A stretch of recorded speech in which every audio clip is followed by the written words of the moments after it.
The lateral step-down test evaluates for patellofemoral pain syndrome. The patient stands on the involved leg on a 15-centimeter step, hands on the waist, while the contralateral leg hangs freely.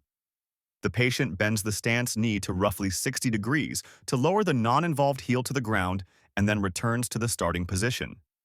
Movement quality is scored based on arm use, trunk movement, pelvic rotation, knee position, and ability to maintain stance, with scores of 0 to 1 indicating good, 2 to 3 average, and 4 or more reflecting poor movement quality.